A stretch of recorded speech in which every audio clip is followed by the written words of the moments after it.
북한이 오늘 오전 8시쯤 함경남도 심포 인근 동해상에서 순항미사일 여러 발을 발사했다고 우리 군이 밝혔습니다. 군의 탐지 자산에 타원을 그리며 날아가는 미사일 궤적이 포착된 겁니다. 지난 24일 서해상으로 전략 순항 미사일이라고 부르는 불화살 3-31 시험 발사를 한 지 나흘 만입니다. 당시는 팔자 궤적을 그린 것으로 파악됐다는 차이가 있습니다. 심포 일대를 발사 장소로 택한 건 잠수함 발사 순항 미사일 SLCM 개발 차원으로 풀이됩니다. 우리 군은 육상과 해상, 수중 등 발사 지점을 특정하지 않고 있는데 바지선이나 잠수함을 활용했을 가능성을 열어두고 분석 중입니다.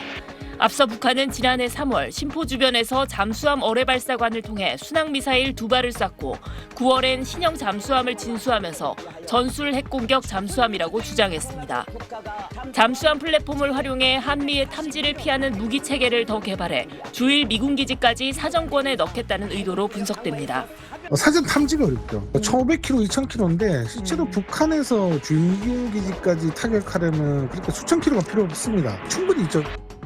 만약 육상에서 쏘아 올렸다면 서해에서 비행 안전성을 검증한 데 이어 동해로 옮겨 사거리를 늘려 쏜 것일 수 있습니다. 조선중앙통신은 최근 한미의 사이버 동맹 훈련 등을 비방하면서 전쟁의 불꽃이 일 경우 한미가 무자비한 징벌 목표가 될 것이란 위협 발언을 이어갔습니다. SBS 김하영입니다. 김정은 북한 노동당 총비서가 어제 잠수함 발사 순항미사일 SLCM 시험 발사를 지도하고 핵 잠수함 건조 사업을 둘러봤다고 노동신문이 보도했습니다. 노동신문은 김정은 총비서가 어제 새로 개발된 잠수함 발사 전략 순항미사일 불화살 3-31형 시험 발사를 지도했다고 전했습니다. 북한은 나흘 전 평양 서쪽 해상으로 신형 전략 순항미사일 불화살 3-31을 발사한 바 있는데 이번에는 잠수함에서 시험 발사를 한 것으로 보입니다. 노동신문은 어제 발사한 미사일들이 각각 7,421초와 7,445초를 비행해 동해의 섬 목표를 명중 타격했다고 보도했습니다. 앞서 합동참모본부는 북한이 어제 오전 8시쯤 함경남도 심포시 인근 해상에서 순항미사일을 여러 발 발사했다고 밝힌 바 있습니다. 김정은은 해군의 핵 무장화는 절박한 시대적 과업이며 국가 핵전략 무력 건설의 중핵적 요구로 된다면서 군 핵 무장화 실현과 국가 핵 억제력의 작용 공간을 다각적으로 확대해 나갈 것을 지시했습니다. 노동신문은 또 김정은이 핵잠수함 건조 사업을 구체적으로 파악했다며 핵동력 잠수함과 기타 신형 함선 건조 사업과 관련된 문제들을 협의했다고 전했습니다. SBS 엄민재입니다.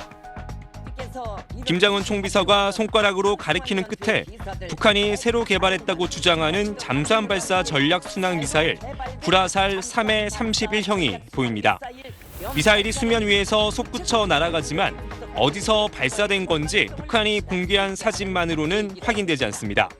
군은 미사일이 정확히 어디서 발사됐는지는 정밀 분석이 더 필요하다는 입장입니다. 북한은 순항미사일이 2시간 넘게 비행했다고 주장했지만 군은 과장이라고 선을 그었습니다. 북한이 주장한 비행 시간 등이 과장되었을 가능성에 무게를 두고 있습니다. 북한은 김정은 총비서가 핵 잠수함 건조 사업을 구체적으로 파악했다고 보도해 핵 잠수함 건조 사업이 상당히 진척됐음을 은근히 암시했습니다.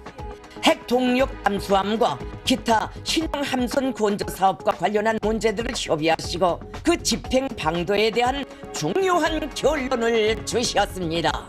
북한은 3년 전 핵 잠수함 설계가 끝났다고 처음 주장했고 지난해 9월엔 김정은 총비서가 디젤 추진 엔진의 김군옥 영웅함을 공개하면서 핵 추진 잠수함 건조가 수건 사업이라며 거듭 추진 의지를 내비쳤습니다.